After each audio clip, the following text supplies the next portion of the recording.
Hello. Today we will start a new initiative. We will discuss the questions and answers in UPSC Insights Secure Synopsis. First, we will discuss 1st August 2024. Parallelly, we will start our answer writing series too. Okay. I want to be consistent throughout the year.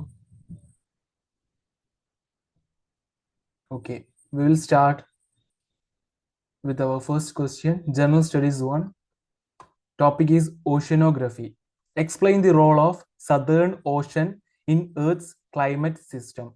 How does it influence global heat and carbon storage? Explain the role of Southern Ocean in Earth's climate system. How does it influence global heat and carbon storage? So here I understood that we should firstly we should explain what is Southern Ocean in Earth's climate system. Uh, then we will explain its role. Then in the body we will discuss about how does it influence global heat and carbon storage. Okay, why the question? Scientific and broader community must join together to advance Southern Ocean science and protect this vital natural asset. Key demand of the question: to explain the significance of Southern Ocean in Earth's climate system and analyze how it influences global heat and carbon storage. Structure of the answer. Introduction. Introduce the Southern Ocean, defining its geographical boundaries and unique characteristics. Okay, body. Firstly, mention the Southern Ocean's role in Earth's climate system, which are oceanic circulation and heat distribution, sea ice, and albedo effect, etc. Second part, discuss its role in global heat and carbon storage. Southern annular mode, SAM, impacting weaker systems and precipitation patterns, absorbs approximately 40% of the global oceanic uptake of anthropogenic CO2, etc. Okay, conclusion. Conclude by stressing the importance of understanding and protecting the Southern Ocean to ensure the stability and resilience of global climate systems. Okay, introduction. What is Southern Ocean? Southern Ocean, also known as Antarctic Ocean. Oh, Southern Ocean is also known as Antarctic Ocean, plays a crucial role in Earth's climate system, acting as a powerful engine that drives global ocean circulation and influences heat and carbon storage on a planetary scale. This vast body of water is a unique and dynamic environment that connects the Atlantic, Indian, and Pacific Oceans. Okay. Body. Role of Southern Ocean in Earth's climate system. First one, global thermohaline circulation. Second, heat distribution. Third, atmospheric circulation. Fourth, sea ice regulation. Fifth, nutrient distribution. Okay. So, role of Southern Ocean in Earth's climate system. First one is global thermohaline circulation. The Southern Ocean is integral to the global thermohaline circulation, also known as global conveyor belt. Conveyor belt. Okay. First, cold, dense waters formed near Antarctica sink and drive the deep ocean currents that circulate around the globe, redistributing heat and nutrients. Second, heat distribution. The Southern Ocean absorbs a significant amount of solar energy and heat from the atmosphere. It transports this heat from the equatorial regions towards the poles. From equatorial regions towards the poles, moderating global temperature and influencing climate patterns. Third, atmospheric circulation. The strong westerly winds in the southern hemisphere, known as the roaring 40s and furious 50s, drive the ocean's surface currents. These winds contribute to the upwelling of deep cold waters, affecting atmospheric circulation and weather systems globally.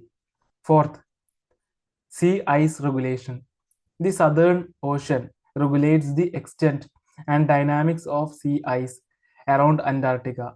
Seasonal changes in sea ice cover influence the albedo effect, where ice reflects solar radiation and open water absorbs it, thus impacting global temperature regulation. Fifth, nutrient distribution. The upwelling of nutrient-rich waters in Southern Ocean supports marine ecosystems and primary productivity. First, this biological activity plays a role in the global carbon cycle through the sequestration of carbon by marine organisms. Influence on global heat and carbon storage. First, heat absorption and storage.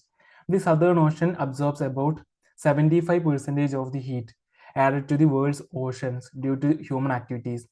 Its ability to store heat helps to buffer the atmosphere from rapid temperature increases, though this also leads to ocean warming. Second, carbon dioxide absorption. The Southern Ocean is a major sink for atmospheric carbon dioxide CO2 absorbing. The cold waters enhance CO2 solubility and biological processes, such as approximately 40% of anthropogenic CO2 emissions as phytoplankton growth, facilitate carbon uptake and sequestration. Third, biological carbon pump. The Southern Ocean's phytoplankton absorbs CO2 during photosynthesis, which, when they die, sinks to the ocean floor, effectively removing carbon from the atmosphere. This process, known as the biological carbon pump, plays a critical role in long-term carbon storage. Fourth, carbon sequestration in deep waters.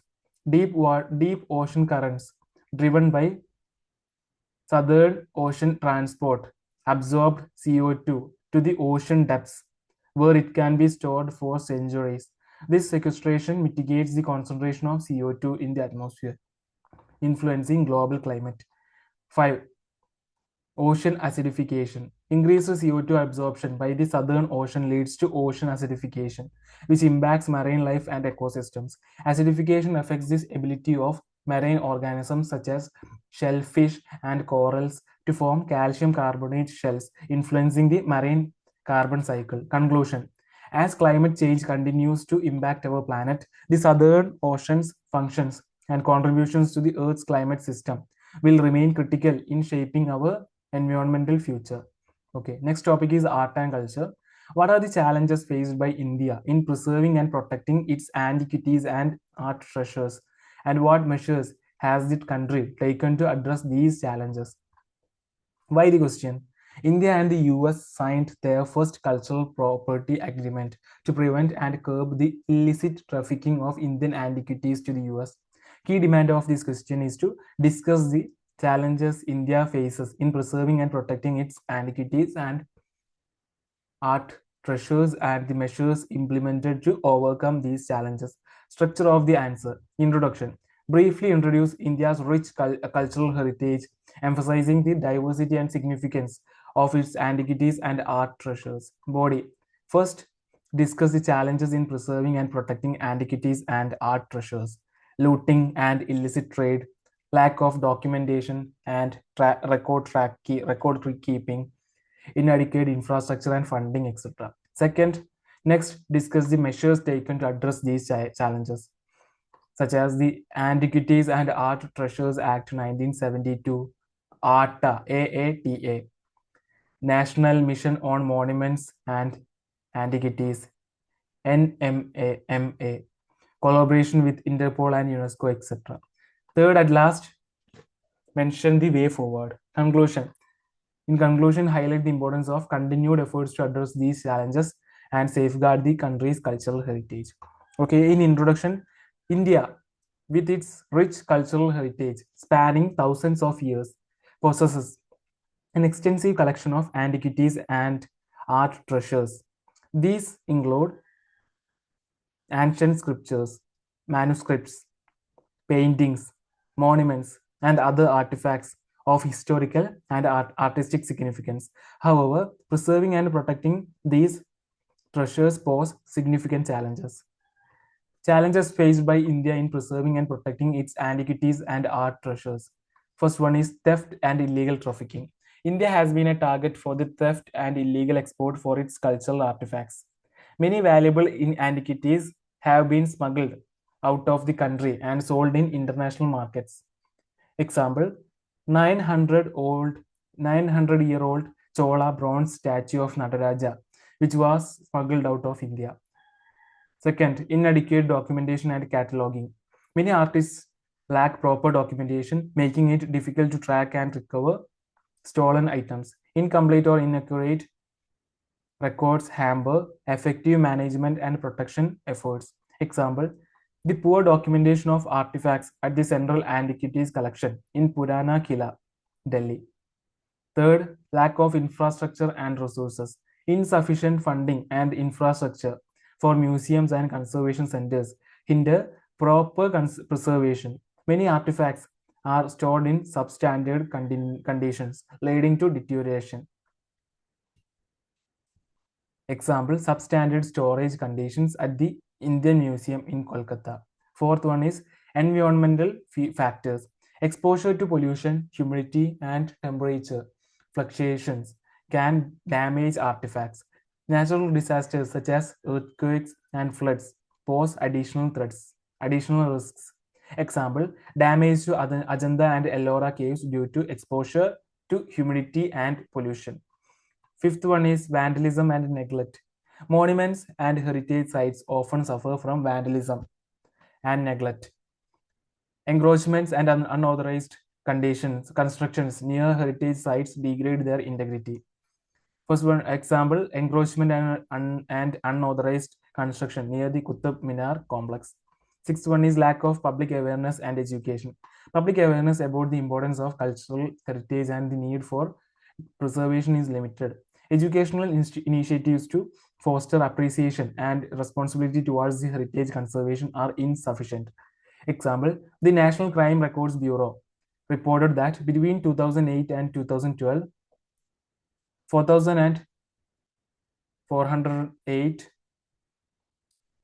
items were stolen from 3,676 ASI protected monuments nationwide, but only 1,493 could be intercepted by police. Measures taken to address the challenge.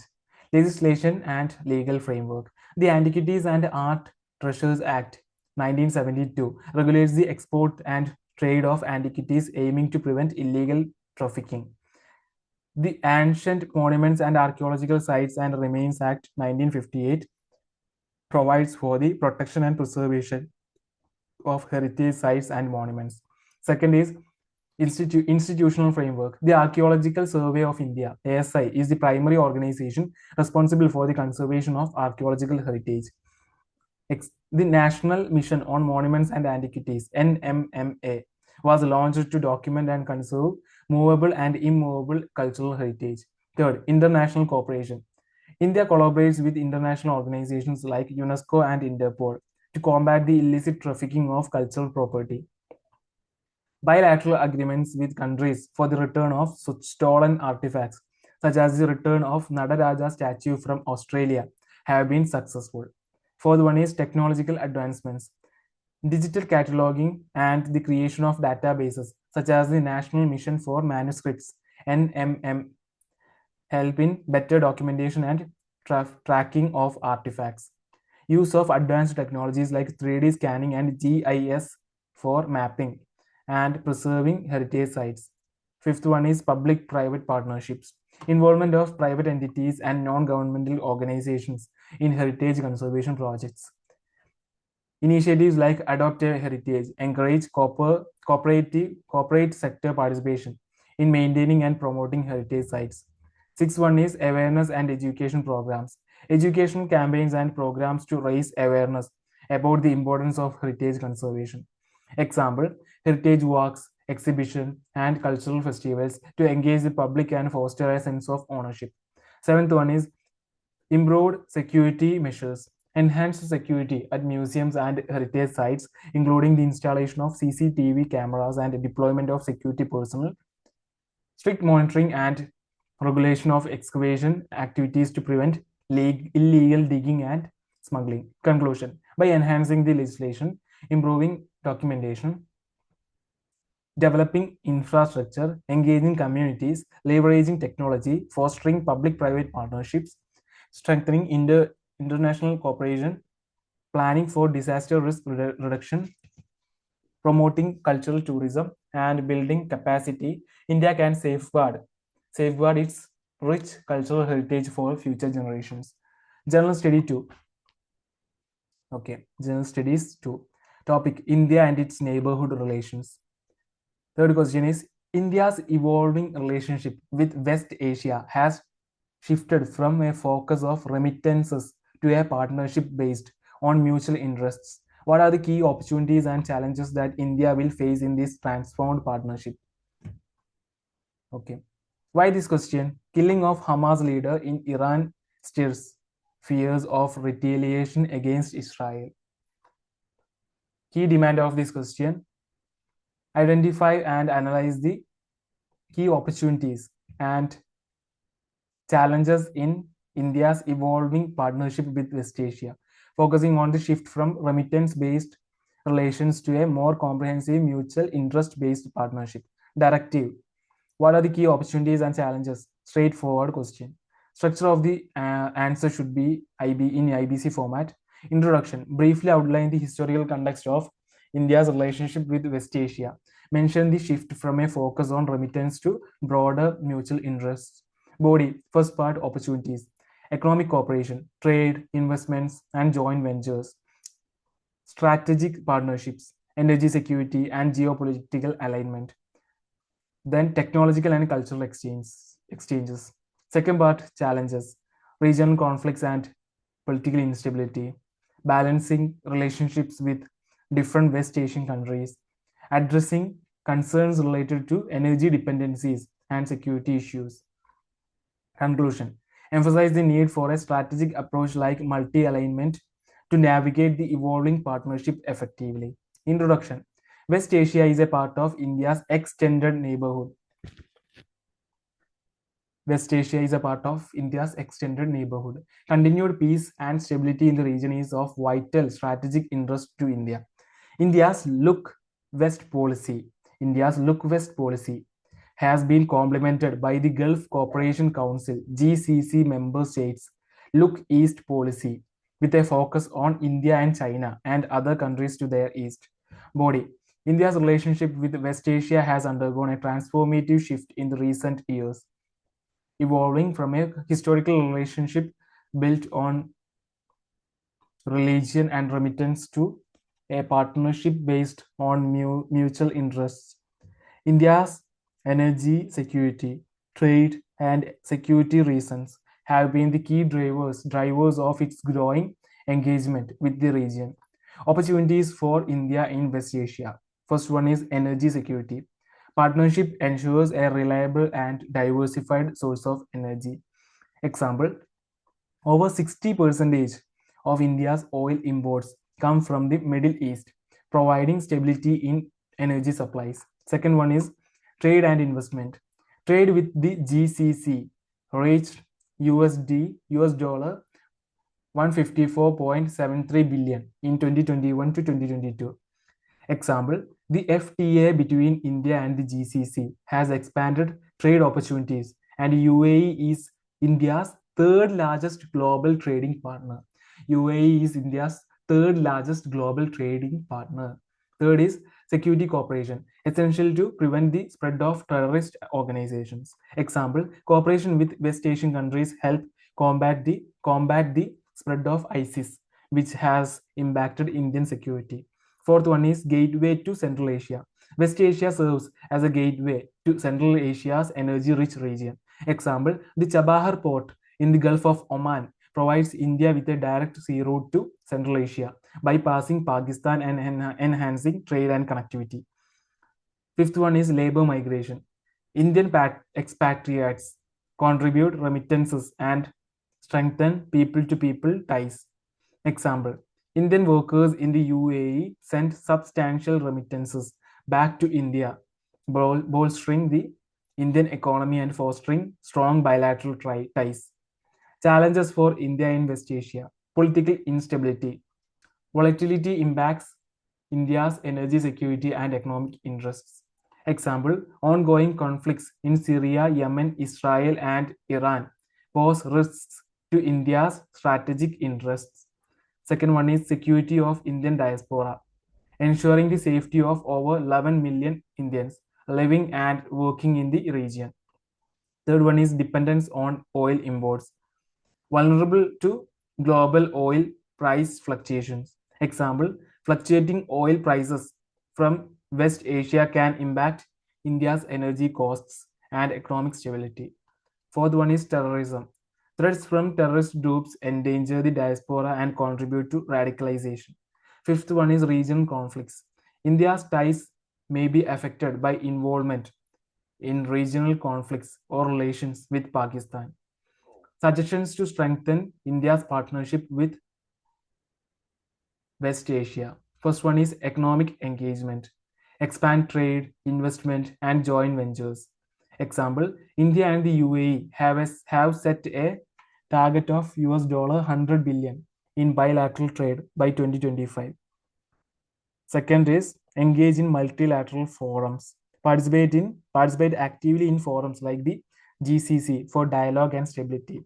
Third one is strategic cooperation. Strategic cooperation focus on counterterrorism, maritime security, and cyber security.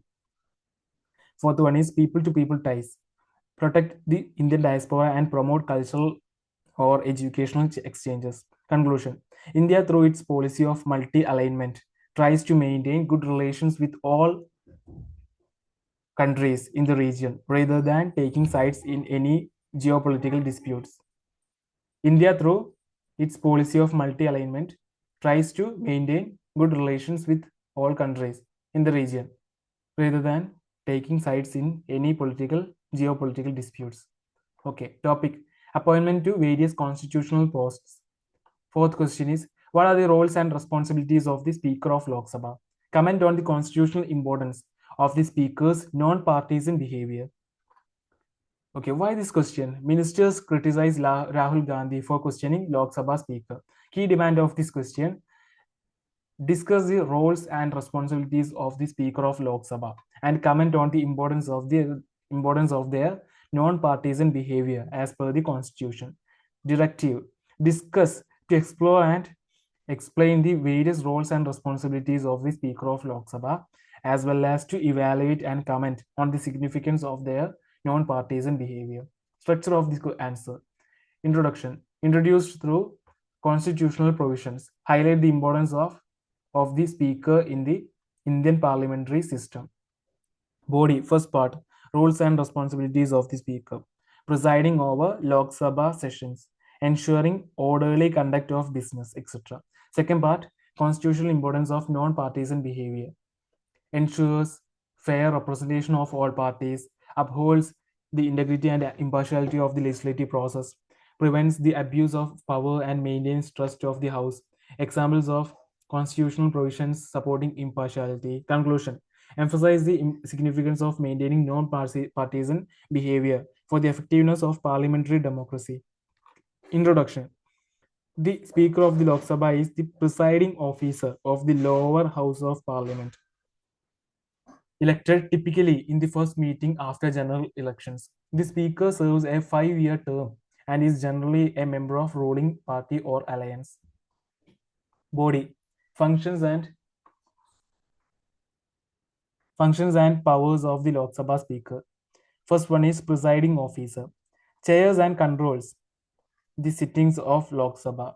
Example, the Speaker manages the conduct of parliamentary debates and discussions. Second one is independence and salary. Salary is charged on the Consolidated Fund of India and is not subject to parliamentary vote. Example, this provision ensures the Speaker's financial independence and reduces political influence. Third one is debate management. Members must address all communications through the Speaker. Fourth one is joint sessions. Presides over joint sessions of both Lok Sabha and Rajya Sabha. Fifth one is casting vote. In the event of a tie on a legislative matter, the speaker's vote becomes decisive. Sixth one is agenda setting. The speaker schedules bills and discussions according to parliamentary procedures. Seventh one is adjournments and suspensions. Can adjourn or suspend sessions if quorum is not met. Eighth one is maintaining discipline. Ensures discipline and decorum in the House and can suspend unruly members. Example, the Speaker has the authority to penalize members for disorderly conduct. Ninth is money bills. Decides if a bill is a money bill and this decision cannot be challenged. 10th is motions and resolutions. The speaker decides on the admissibility of motions like no confidence motion. Constitutional importance of the speaker's non-partisan behavior. What are they? Symbol of independence, impartiality and fairness, guardian of the house of dignity, high position in precedence. Okay. Constitutional importance of the speaker's non-partisan behavior, symbol of independence. The speaker represents the authority of the house and must be impartial. Example, as noted by G.V. Mavlankar, the speaker should be above party politics and represent all members equally. Second is impartiality and fairness. Ensures fair conduct and balanced decision making, crucial for democratic functioning. Example, Pandit Nehru highlighted that the speaker should embody the nation's freedom and liberty, stressing impartiality. Third one is guardian of house dignity, maintains the dignity of the house and ensures orderly conduct. Guardian of the house dignity maintains the dignity of the house and ensures orderly conduct. Fourth one is high position in precedence, holds a prominent position in the warrant of precedence, emphasizing the office's importance. Example, the speaker's position is just below the president, vice president, and prime minister. Challenges to impartiality. First one is political appointment, often from the ruling party, which can lead to perceived biases. Example, the speaker's dependency on party support for re-election may affect impartiality. The speaker's dependency on party support for re-election may affect impartiality. Second one is discretionary powers. Decisions like declaring a bill as a money bill can be controversial. Example, the other Aadhaar bill's classification as a money bill drew criticism for alleged misuse of discretionary power. Third one is increased disruptions. Frequent disruptions can reduce effective discussion time and lead to perceived biases in managing disruptions. Example, allegations of unevenly applied disciplinary actions against opposition members. Fourth one is decision on anti-defection law. The decision on questions as to disqualification on ground of defection are referred to the chairman or the speaker of such house, which is subject to judicial review. Example, Maharashtra Sena versus Sena crisis. Measures to ensure impartiality. First one is independent election. Candidates for speaker could run on an independent ticket. This could help reduce political bias in the speaker's decisions. Second is post-tenure restrictions. Speakers should be barred from future political office except for the presidency with a pension for life. Third, adopt UK model. Following the UK practices where the speaker resigns from party membership, ensures neutrality by separating the speaker from political affiliations. Fourth one is enhanced disciplinary powers, granting the speaker additional powers to manage disruptions and recommend disciplinary actions. Example, a code of ethics and parliamentary committee recommendations could enhance fairness. Conclusion. The speaker's role is pivotal in ensuring the smooth functioning of the Lok Sabha and upholding democratic values. The Constitution recognizes the importance of the speaker's impartiality in maintaining the integrity and effectiveness of parliamentary democracy. General Studies 3. Science and technology, health. What are the key contentious issues in the negotiations of the pandemic treaty? How can these be resolved to create a more equitable and resilient global health system. What are the key contentious issues in the negotiations of the pandemic treaty? How can these be resolved to create a more equitable and resilient global health system? Why this question? To understand the complexities and challenges in forming an international agreement aimed at improving global pandemic preparedness and response with a focus on equity.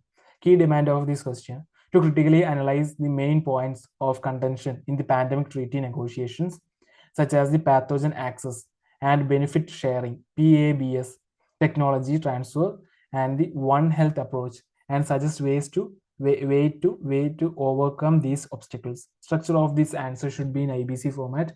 Introduction: briefly introduce the purpose of pandemic treaty and its significance. Body: mention the key contentious issues such as pathogen access and benefit sharing, PABS, pathogen access and benefit sharing, technology transfer and intellectual property, One Health approach.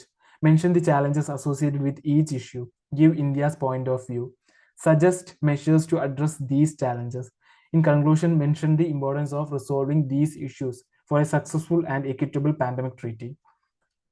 Introduction: the pandemic treaty is an international treaty designed to fortify global pandemic preparedness and implement mechanisms for the prevention of the same, aim to reduce unconscionable inequities that were painfully obvious during the COVID-19 pandemic. The pandemic treaty is an international treaty designed to fortify global pandemic preparedness and implement mechanisms for the prevention of the same, aim to reduce unconscionable inequities that were painfully obvious during the COVID-19 pandemic. Body: features of the pandemic treaty are strengthening global defenses, equity in access, pathogen surveillance, healthcare workforce and systems, technology transfer, and intellectual property. Strengthening global defenses. The treaty focuses on improving the global response to pandemics, drawing lessons from COVID-19 to enhance preparedness and resilience. Equity in access ensures equitable access to medical resources, including vaccines and treatments, for all countries, particularly for those in need. Pathogen surveillance implements measures for better tracking and reporting of pathogens with pandemic potential, aiming to identify and respond to threats more effectively. Healthcare workforce and systems aims to build and strengthen healthcare workforces and systems worldwide to handle future health crises better. Technology transfer and intellectual property encourages the transfer of technology to aid in the production of vaccines, tests, and treatments, with provisions for intellectual property waivers to facilitate global manufacturing. Challenges and contentious issues are pathogen access and pathogen access and benefit sharing, PABS. Developing countries are reluctant to share pathogen data without clear benefits, reflecting past disparities in vaccine access. Example: China was initially reluctant during the COVID-19 outbreak. Second one is IP protections. Intellectual property rights and export restrictions have previously impeded equitable access to essential medical resources. IP protections, intellectual property rights and export restrictions have previously impeded equitable access to essential medical resources. Example: developed nation vaccine export bans. Third one is technology transfer delays. Disagreements on binding versus voluntary technology transfer agreements delay progress and limit manufacturing capabilities in LMICs.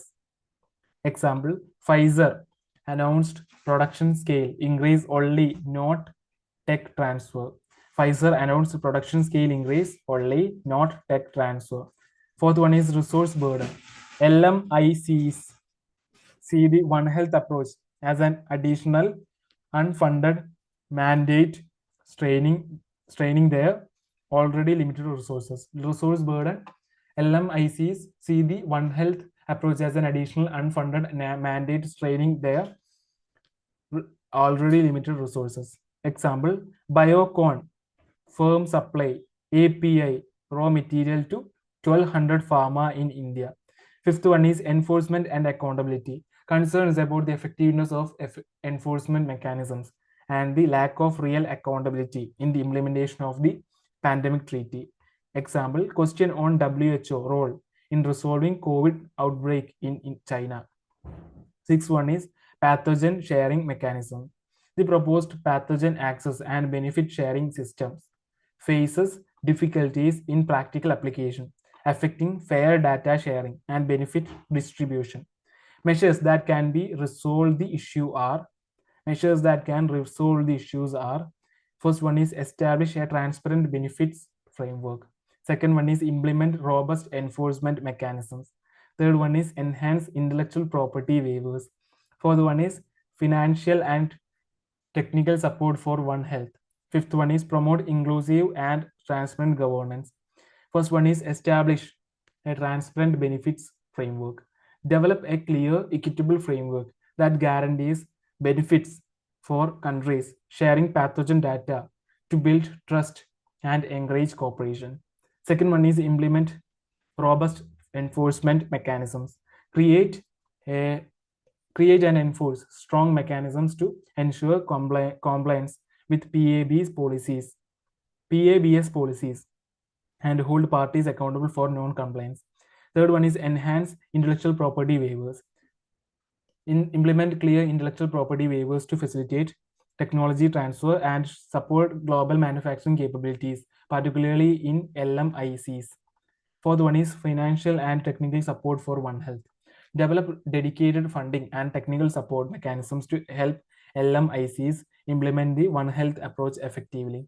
Fifth one is promote inclusive and transparent governance.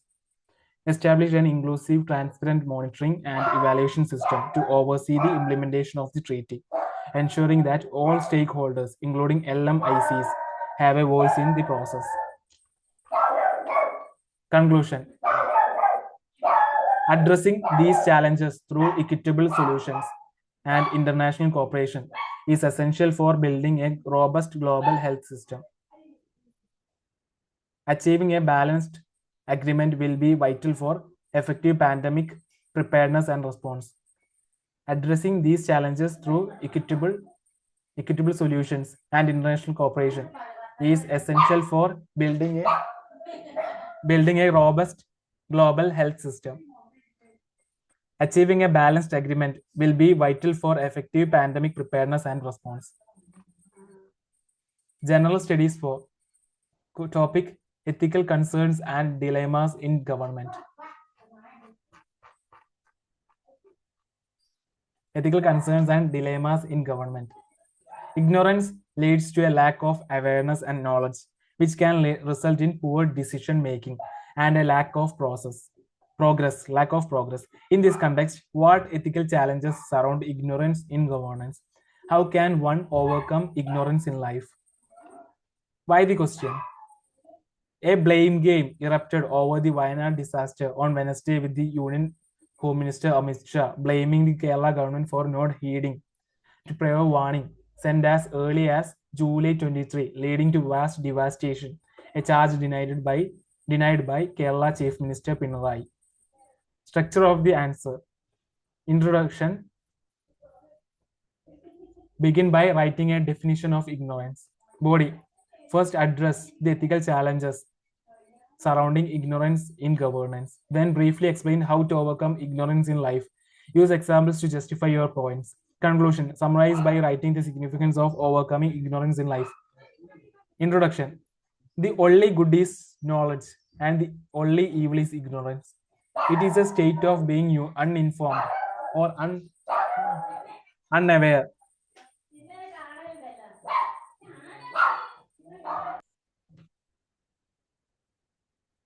Introduction. The only good is knowledge and the only evil is ignorance. It is a state of being uninformed or unaware, which can stem from a variety of sources, including limited education, insufficient access to information, or deliberate avoidance of knowledge. Body. Ethical challenges surrounding ignorance in governance. First one, policy ineffectiveness. Ignorance in governance can lead to poorly informed policies that do not address the real needs of the populace.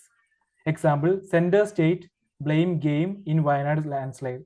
Second is injustice and inequality. Ignorance about marginalized communities. Challenges can lead to their continued neglect and oppression, resulting in systemic injustice. Example, Manipur riots among Meiteis and Cookies. Third one is corruption and mismanagement. Ignorance can create opportunities for corruption as officials may lack the knowledge to properly oversee projects and funds. Example, Karnataka Valmiki Corporation scam. Fourth one is loss of public trust. People expect their leaders to be knowledgeable and competent. Ignorance in governance can lead to disillusionment and lack of faith in public institutions. Example, Delhi Municipal and the death of 3 UPSC aspirants due to negligence of officials. Fifth one is hindrance to progress.